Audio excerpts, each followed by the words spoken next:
주님의 기도 강의 첫 번째, 오늘부터는 주님께서 우리에게 가르쳐 주신 기도에 대해서 살펴보려고 합니다. 주님이 가르쳐 주신 기도문은 본문으로 선택된 마태만이 아니라 누가복음에도 기록되어 있습니다. 누가복음에 보면 이렇게 말하죠. 예수께서 이르시되 너희는 기도할 때에 이렇게 하라. 아버지여, 이름이 거룩히 여김을 받으시오며 나라가 임하오시며 우리에게 날마다 일용할 양식을 주시옵고 우리가 우리에게 죄 지은 모든 사람을 용서하오니 우리 죄도 사하여 주시옵고 우리를 시험에 들게 하지 마옵소서 하라라고 주님이 가르쳐 주십니다. 여러분, 우리가 본문으로 읽은 마태복음과 제가 방금 봉독해드린 이 누가복음의 가르침 중에 다른 점이 있음을 발견하셨습니까? 마태복음에는 있는데 누가복음에는 없는 말씀들이 있습니다. 하늘에 계신 우리 아버지여라는 말씀입니다. 뜻이 하늘에서 이루어진 것 같이 땅에서도 이루어지이다라는 말씀도 누가복음에는 없습니다. 그러나 중요하게 비교해 볼 만한 부분이 있습니다. 마태는 우리가 우리에게 죄 지은 자를 사하여 준 것 같이 우리 죄를 사하여 주시옵고 라고 말을 하고 있습니다. 그런데 이에 반해 누가는 우리가 우리에게 죄 지은 모든 사람을 용서하오니 우리 죄도 사하여 주옵시고 라고 말을 합니다. 언뜻 보면 마태가 전하는 말이나 누가가 전하는 말씀이 똑같아 보입니다. 그러나 좀 더 관심을 가지고 보면 다른 점이 있습니다. 오늘 집에 돌아가서 여러분 이 다른 점을 여러분 스스로가 찾아보고 발견해 보았으면 좋겠다는 생각을 해봅니다. 하지만 마태나 누가가 전하는 주님의 기도문에는 단순함과 간결함과 지적인 명확성과 영적인 포괄성을 가지고 있다라고 신학자인 필슨이 그렇게 말하고 있습니다. 단순하다, 간결하다, 그러나 지적인 명확성을 가지고 있다. 그리고 영적으로 아주 깊은 포괄성을 가지고 있다. 무슨 말이에요? 주님께서 가르쳐 주신 기도가 기도 중에 기도다. 그런 말. 많은 사람이 주님의 기도는 종말론적인 용어로 이루어져 이해되어야 된다고 말을 합니다. 그러나 주님께서 정말 종말론적인 의미에서 기도를 가르치셨다면 종말에 대한 말씀이 한 번쯤은 언급되어야 하는데 전혀 그런 말씀이 없습니다. 이것이 신학자들의 공통된 견해입니다. 그러면 주님이 가르쳐 주신 기도는 제자들의 헌신적인 삶을 살 수 있도록 제자로서 드릴 수 있는 모범적인 기도라는 것이 제 생각이고 더 진실에 가깝고 유용하다고 생각해 봅니다.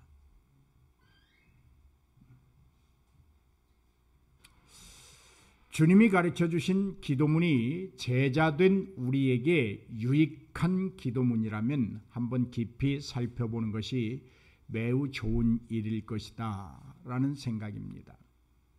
기도할 때 어떤 자세로 기도해야 될 것인가, 기도할 때 무엇을 위하여 기도할 것인가에 대한 대답을 얻을 수 있는 것이 주님이 가르쳐 주신 기도이기 때문입니다.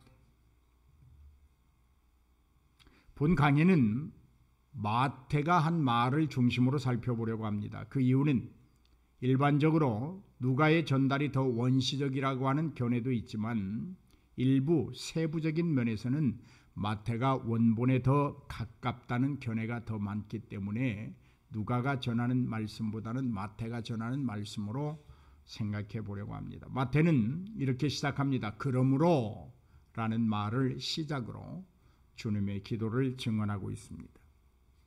여러분, 이 그러므로 라고 하는 말은 앞절에 대한 이유를 말합니다.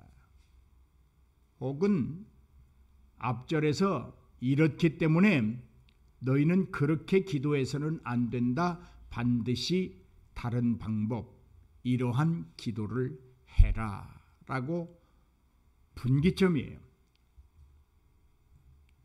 그러므로 이런 방식으로 기도하라는 말씀입니다. 그렇다면 그러므로가 담고 있는 것이 무엇일까요? 예수님은 여러분 산에 오르사 복 있는 사람에 대하여 말씀하셨습니다. 8가지 복을 선포하셨습니다. 그리고 이렇게 말씀하십니다. 너희는 세상의 소금과 빛이다. 그리고 예수님은 예수님 자신과 율법에 대하여 말씀하셨습니다. 노하지 말라고도 말씀하십니다. 간음하지 말라고도 말씀하십니다. 맹세하지 말라고도 말씀하십니다. 악한 자를 대하여 대적하지 말라고 말씀하십니다. 원수를 사랑하라고 말씀하십니다. 구제할 때에 은밀하게 하라고 말씀하십니다. 그리고 주님은 그렇게 말씀하시는 거예요. 이제 내가 너희에게 가르친 이러한 말들, 내가 한 말들을 이루기 위하여 너희는 이렇게 기도해야 된다. 그것이 주님이 가르쳐 주신 기도예요. 주님이 가르치신 기도는 선포하신 말씀과 우리에게 명령하신 말씀을 이루기 위하여 부르짖어야 할 기도입니다. 거룩한 백성의 하나님의 나라를 이루기 위한 제자들의 기도의 내용입니다. 거룩한 백성으로서 하나님의 나라를 이루기 위한 자는 그의 기도에 빠져서는 안 될 기본적이고 기초적인 기도가 주님의 기도입니다. 예수 그리스도의 부활의 증인으로 살아갈 수 있는 모범적인 기도가 주님의 기도다. 그렇게 말씀드릴 수 있습니다. 다시 말해서 주님이 가르쳐 주신 기도는 너희가 기도할 때 이런 식으로 이런 내용을 담고 기도해야 한다. 그런 말씀. 여러분 8절 말씀을 보면 주님이 기도를 가르쳐 주시는 이유를 분명히 알 수 있습니다. 그러므로 그들을 본받지 말라. 여기 그들이란 산상수훈을 통해서 쭉 말씀해 오시면서 바리새인들의 기도, 외식하는 자들의 기도, 기도를 많이 한다고 자랑하는 자들의 기도, 그들을 본받지 말라. 기도 중에 먹을 것만을 구하는 기도, 기도 중에 입을 것만을 구하는 기도, 기도 중에 거할 것만을 구하는 기도, 그들의 기도를 본받지 말라. 기도 중에 어떤 능력을 받음으로 자신을 드러내고 싶어하는 그런 욕심에서 드리는 기도, 육신의 평안함만을 간청하는 기도, 그것들은 이방인들의 기도다. 그러므로 그들을 본받지 말라. 구하기 전에 이미 너희에게 있어야 할 것들은 하나님이 다 알고 계신다. 그러니까 이렇게 기도해라. 이방인들은 기도하면서 중언부언합니다. 외식하는 자들은 다른 사람들이 알 수 있도록 기도하기 위해서 회당 큰 어귀 사거리에서 기도합니다. 아, 나는 기도하는 사람이다. 그런데 이방인들의 중언부언하는 기도나 외식하는 자들이 큰 사거리에서 두 손을 들고 외치는 기도나 하나님이 원하시는 기도와는 전혀 관계가 없다는 거예요. 그들의 기도는 헛된 것이고 그들의 기도는 헛시간을 보내는 것이고 그들의 외침은 목만 아프게 할 뿐이에요. 그리고 그들의 사거리에서 외치는 기도는 지나가는 사람들에게 조롱거리만 될 뿐이에요.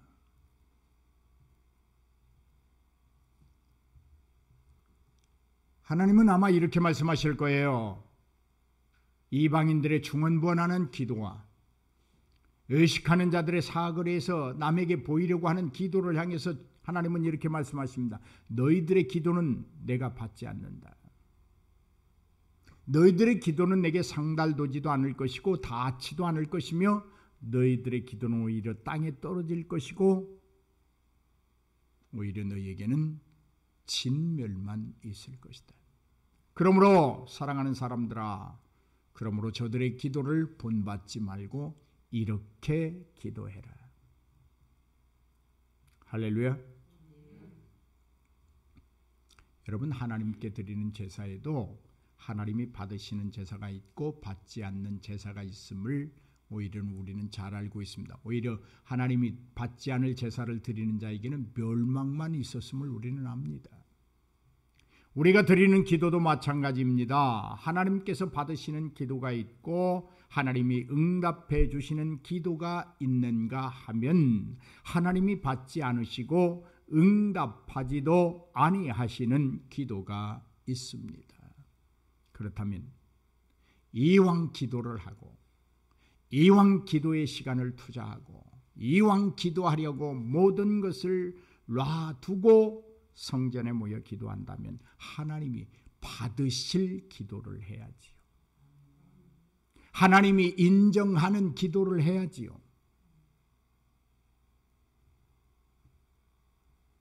이러한 의미에서 우리가 어떻게 기도할 것인가는 매우 중요합니다.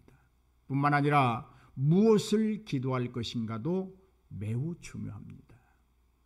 어떻게 기도하고 무엇을 위하여 기도할 것인가에 대한 우리의 염려를 주님이 미리 하시고 가르쳐 주신 기도가 주님의 기도예요. 이렇게 미리 말씀드릴 수 있어요. 이방인들처럼 중언부언할 기도가 있다면 차라리 주기도문을 밤새도록 암송하세요. 아직도 내가 수많은 기도를 하고 사람들이 보는데 기도하고 사거리 어귀에 서서 기도했는데 내 삶의 변화가 일어나지 않는다면 밤새워서 주님이 가르쳐 주신 기도를 하세요. 다른 기도하지 마세요.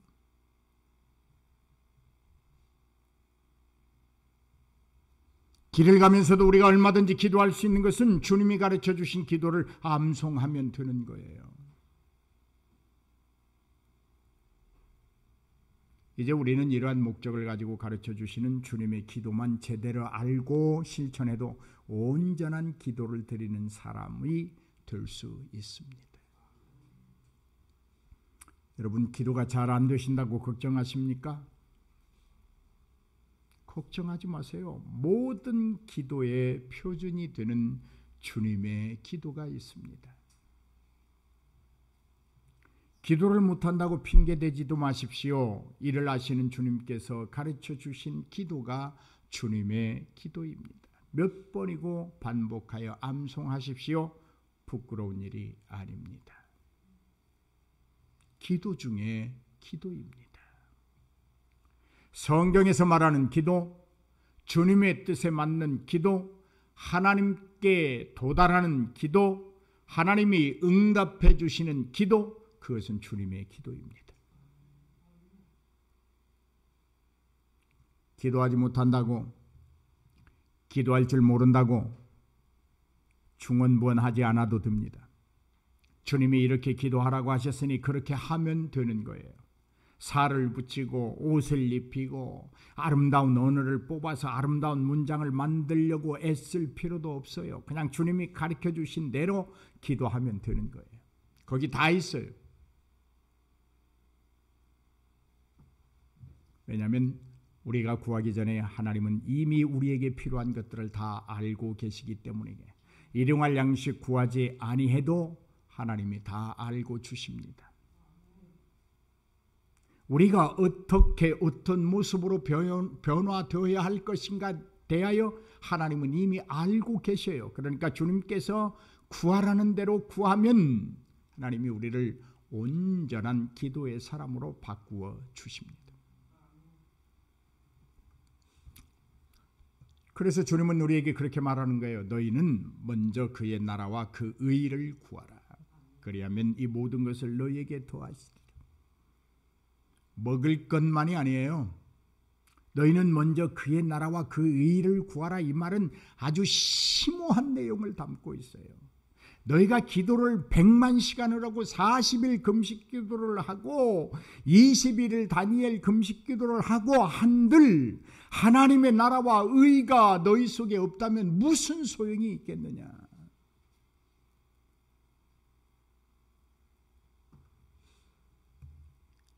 40일을 작정하고 기도한들 무슨 의미가 있겠느냐? 너희 속에 하나님의 나라와 의가 먼저 형성되는 것이 더 중요하지 않느냐? 그런 말이에요.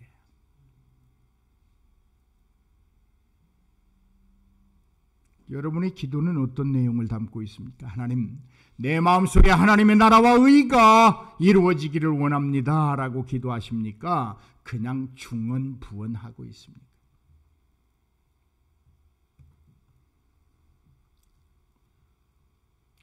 여러분, 기도는 자신이 알지 못하는 것을 하나님께 알리는 것, 그것이 기도 아니에요.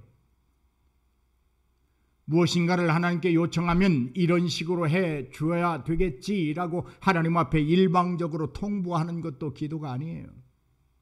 하나님은 우리의 명령을 받으실 분이 아니에요.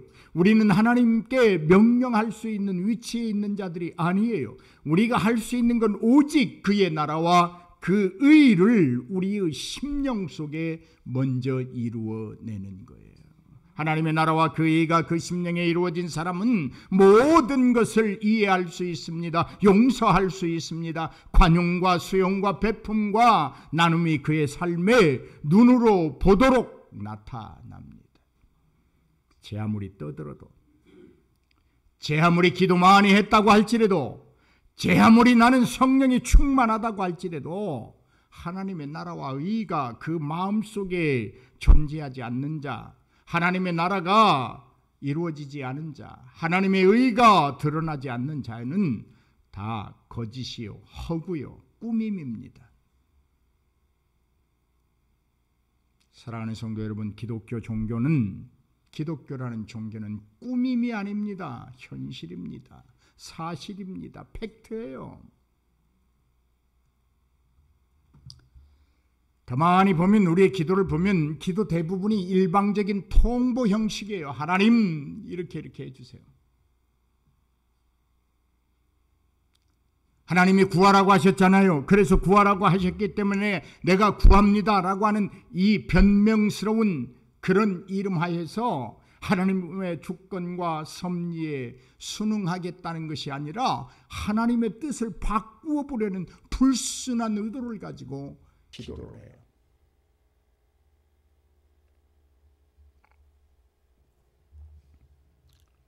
창조주 하나님을 경배하고 찬양하며 온전한 숭배를 다짐하는 것이 기도입니다.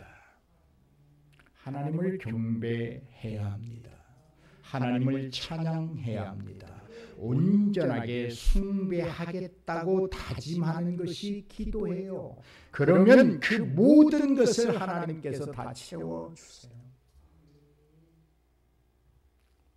하나님을 경배하는 자, 하나님을 찬양하는 자, 하나님께 온전한 숭배를 다짐하는 기도를 계속하는 자는 확실하게 그의 마음속에 하나님의 나라와 의가 형성돼 있어요. 말이 달라요. 생각이 달라요. 표현하는 행동이 달라요. 이해력도 다른 사람보다 풍성합니다. 용서하는 긍휼한 마음도 예수님처럼 풍성합니다. 입술로만 하지 않습니다. 어떠한 경우에라도 나는 하나님을 결단코 찬양하리라는 결의를 하나님께 고백하는 것, 그것이 기도예요. 이런 기도를 드리는 사람은 하나님을 원망하지 않습니다. 하나님을 배반하지도 않습니다. 하나님의 마음을 아프게 하지도 않습니다. 하나님의 가슴을 휘벼 파지도 않습니다. 왜요? 나는 결단코 하나님만 찬양하겠노라고 하나님 앞에 고백하고 있기 때문입니다.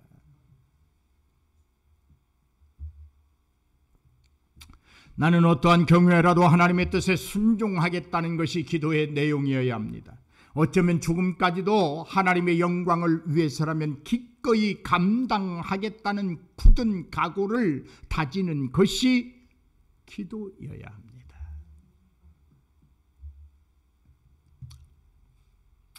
하나님, 나는 용서할 수 없는 부족한 사람입니다. 그러나 하나님의 뜻이 용서하라는 것이라니 어찌하겠습니까? 나는 싫어도 하나님께 순종을 통한 영광을 드러내기 위해 기꺼이 조건 없이 아무 이유 없이 용서할 수 있습니다. 이것이 기도예요.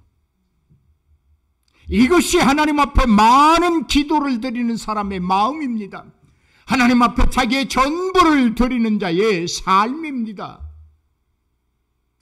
성령 하나님이 내게 임재했다고 자랑할 만한 사람입니다. 하나님, 나는 드릴 수 없습니다. 하나님을 위하여 시간 내기가 좀 버겁습니다. 다음이라면 몰라도 지금은 어렵습니다. 하나님 아시잖아요. 나의 삶이 어떤 처지에 있는지. 이것이 우리가 드리는 기도의 줄거리요 많은 부분을 차지하고 있다는 것이 우리의 현실이에요. 하나님, 나는 어떤 일을 용서하려고 하는데 자꾸만 그 사람이 내가 용서하지 못하게 만들어요. 주님 앞에서 우리가 어찌 감히 그렇게 말할 수 있어요? 우리가 용서받을 수 있어서 용서받습니까? 우리가 하나님께 용서받을 수 있어서 용서받았어요? 용서받을 수 없었어요? 그런데 하나님이 그렇게 말해요. 내가 너희를 사랑한 것처럼 너희도 서로 사랑하라. 내가 너희를 용서한 것처럼 너희도 용서하라 그래요. 할 수 없다고 하지 말라고 말해요.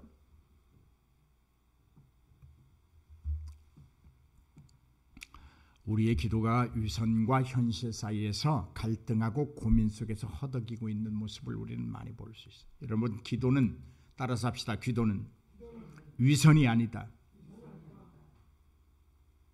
따라서요. 기도는 꾸밈도 아니다. 따라서 하세요. 기도는 삶의 현장이다. 위선적으로 기도하지 마세요. 손톱 많은 것 하나 하나님이 볼 때는 아주 작은 거예요. 그것 하나에 모든 생각과 마음의 어떤 판단이 꽂혀가지고 용서하지 못하면서 무슨 기도를 해요? 마음에 용서하지 못하는 마음을 품고 하는 기도는 다 위선이에요. 꾸밈이에요. 사거리 어귀에서 하는 기도예요. 중언부언이에요. 기도는 현실이에요. 삶의 현장이에요. 누가 가장 기도 잘하고 누가 가장 기도 많이 하는 사람이냐? 그의 삶이 그리스도화 되어가는 사람이에요. 그 사람이 기도 가장 많이 하는 사람이고 그 사람의 기도가 하늘에 상달되는 것이고.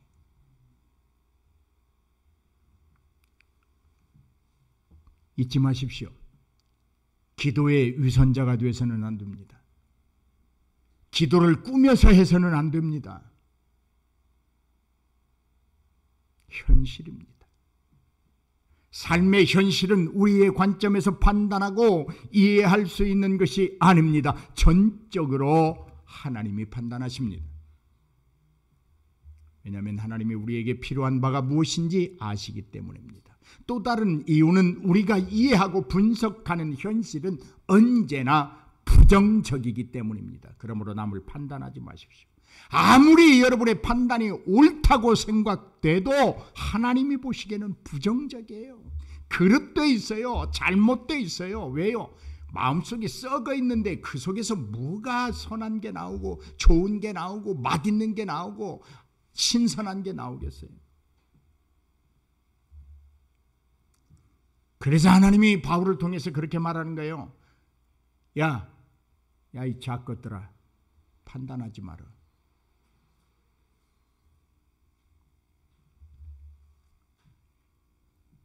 여러분, 인생이 판단하고 선택하는 것이 얼마나 부정적인 것인가는 우리가 에덴에서의 타락을 보면 알 수 있잖아요. 모든 것이 풍족했어요. 아담과 하와가 살아가는데 더 이상의 그 무엇이 필요치 않았습니다. 그곳이 에덴입니다. 하나님 안의 삶이었습니다. 그런데 아담과 하와는 자신들의 현실에 자신의 판단에 몰입됨으로 말미암아 하나님을 거역하게 됩니다. 그들의 판단은 만족할 수 없다는 것이었습니다. 내게 주어진 것이 이렇게 많고 평안하지만 저 동산에 있는 나무가 더 필요하다는 판단을 했습니다. 그리고 그 불만족을 자신들의 힘으로 해결해 보려는 어리석은 선택을 하게 됩니다. 하나님의 뜻을 자신들의 욕구로 바꿔보려는 억지를 부렸습니다. 아니, 자신들의 생각이 하나님의 뜻보다 옳다고 생각했습니다. 바르다고 생각했습니다. 그런데 하나님의 말씀은 그렇지 않다는 거예요. 판단하지 마라. 무조건 용서해라. 내가 너희를 사랑한 것 알지? 내가 너를 용서하고 사랑함으로 네가 구원받은 백성이지. 너도 그렇게 해야 돼. 이것이 하나님의 말씀이에요. 못한다고 하는 것은 우리의 선택이에요. 못한다고 하는 것은 우리의 판단이에요. 그런데 우리의 선택과 판단은 언제나 잘못되고 있다는 거예요.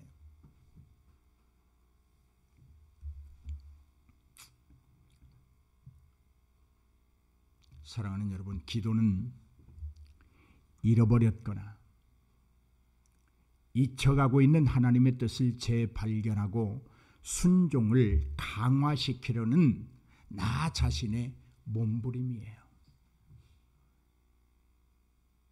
이런 몸부림이 있어야지. 이런 몸부림이 있어야죠. 하나님, 내가 하나님의 뜻을 잃어버렸거나 잊혀져 가고 있는 하나님의 뜻을 내가 재발견하고 완전히 거룩하게 순종하기를 원합니다 라고 몸부림치는 거예요. 그것이 기도예요. 왜요? 왜 몸부림의 기도일까요? 어렵거든요. 그렇게 하기가. 세상을 사느라면 어려워요. 사람들과 부딪히느라면 어려워요. 그런데 하나님이 그 어려움을 우리 보고 하라고 하시니 어찌하시겠어요? 그래서 몸부림치는 거예요. 하나님, 할 수 있게 해 주옵소서.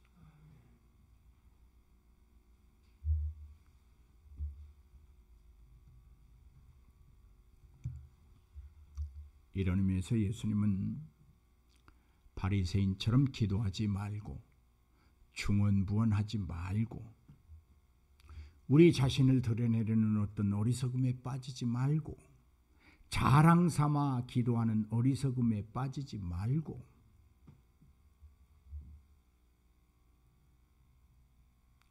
이렇게 기도하라고 가르쳐 주시는 거예요. 이것이 주님이 가르쳐 주신 기도예요. 우리는 이것을 주 기도문이라고 부르죠. 사랑하는 여러분, 다시 말씀드립니다. 내게서 잊혀졌거나 잊혀져 가고 있는 하나님의 뜻을 재발견하고, 하나님, 그것이 옳습니다. 하나님의 뜻에 순종하는 것이 나의 삶의 전부가 되어야 합니다라고 하는 그 몸부림의 고백을 위해서 우리가 여러 가지의 언어로 기도를 하지만, 만약 수만 시간, 수천 시간을 기도했다고 할지라도, 40일 금식일 1년에 서너 번씩 했다고 할지라도 작은 것 하나 이해하지 못하고 용서하지 못하고 사랑할 수 없다면 차라리 그냥 주님께서 주신 기도나 하세요.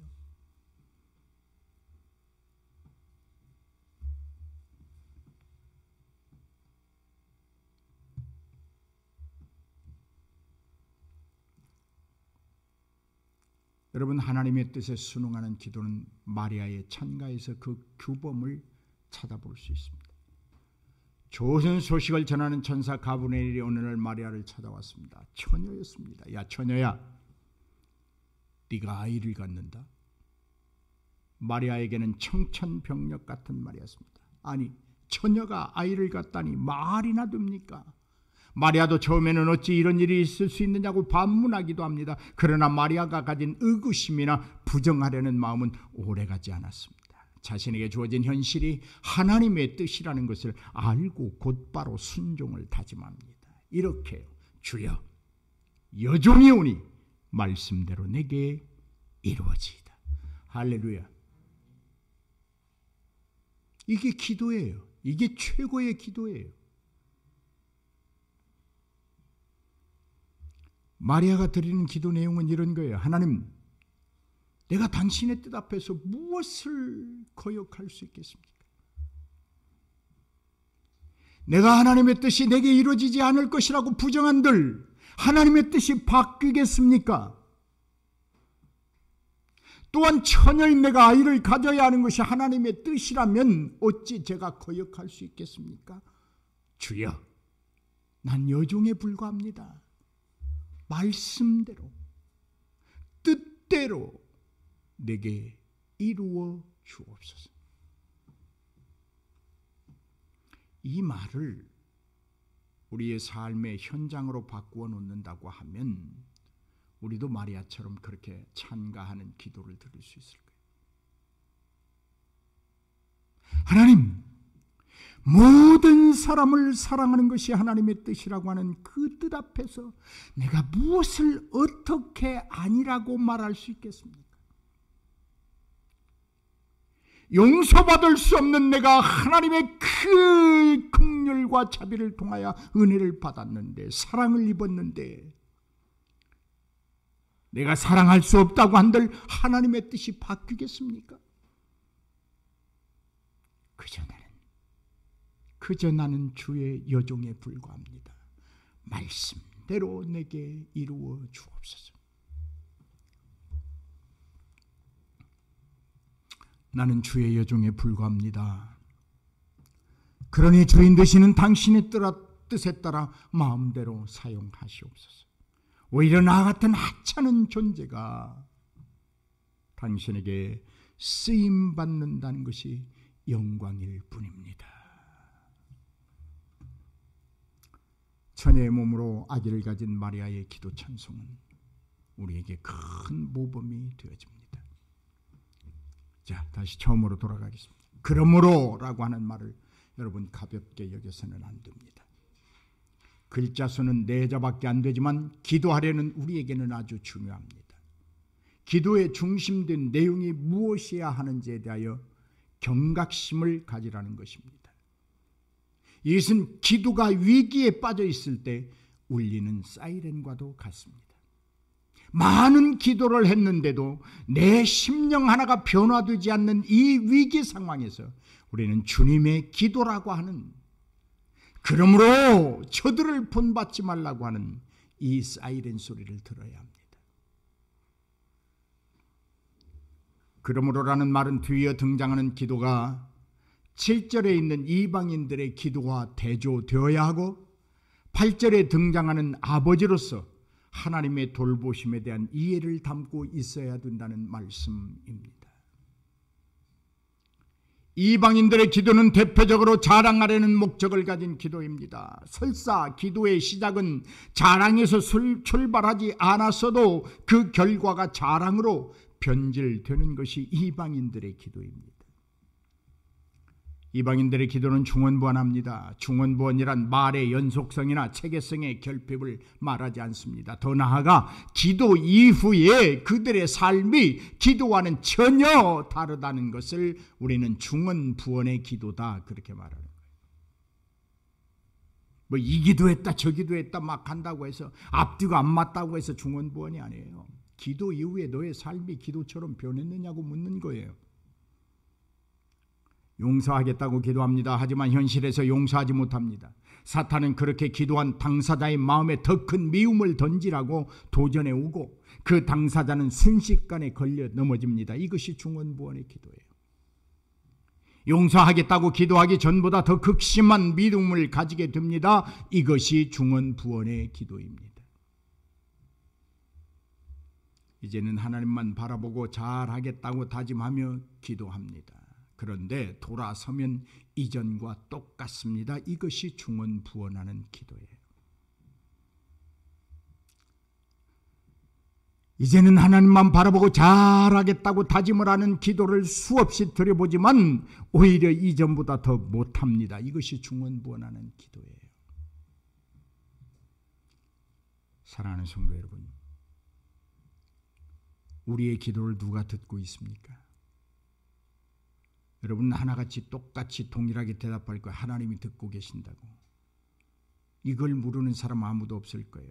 하나님이 우리의 기도를 들으시고 그 기도를 이루시도록 도와주신다는 것도 다 압니다. 합당한 능력도 주신다는 것 다 압니다. 우리가 구하기 전에 우리에게 필요한 것이 무엇인지를 알기에 꼭 필요를 채워주신다는 거 다 압니다. 그런데 또 하나 알아야 할 것이 있습니다. 미처 생각하지 못하거나 아예 생각하지 않았던 일입니다. 마귀도 사탄도 여러분이 드리는 기도를 듣습니다.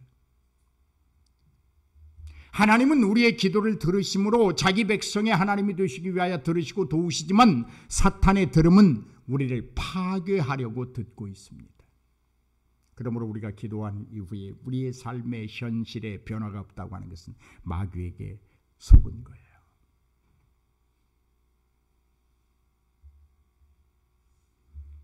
기도하면서 아직도 누군가를 비웃고 헐뜯고 비방하는 말들이 입술에 있다면 그 입술은 반드시 성령의 횃불로 지져야 합니다.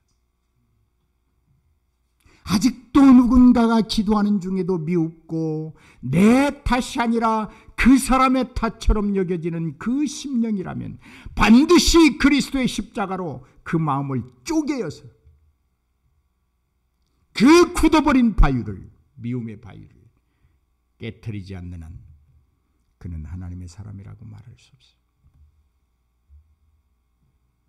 여러분, 세상에 우리 한국에도 1200만이라고 하는 기독교인이 있다고 하지만 다 기독교인이겠습니까?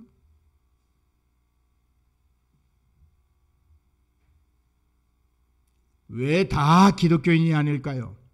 기도대로 산다면 하나님의 나라가 이 땅에 이루어지기 때문에 필시적으로 하나님이 원치 아니하는 일들을 막아내는 삶을 살기 때문에 그래요. 기도하는 것 매우 소중하고 고귀합니다. 하지만 그 기도가 소중하고 고귀하기 위해서는 기도 이후에 두 가지 갈림길에서 어느 길을 선택하는가도 매우 중요합니다. 기도한 대로 기도를 따라 선택할 것인가, 아니면 달콤하고 그래 맞아 내가 아무리 애써도 저 사람은 용서할 수 없는 사람이야, 혹은 나는 지금 잘하고 있어 저 사람이 문제지, 나 때문은 아니야 라는 사단의 속삭임을 선택할 것인가.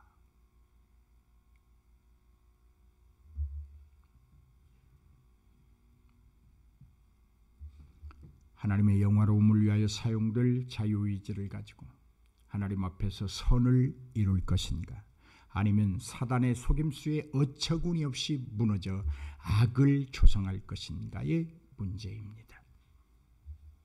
기도를 오랫동안 하고 많이 하고 그것이 중요한 거 아니에요.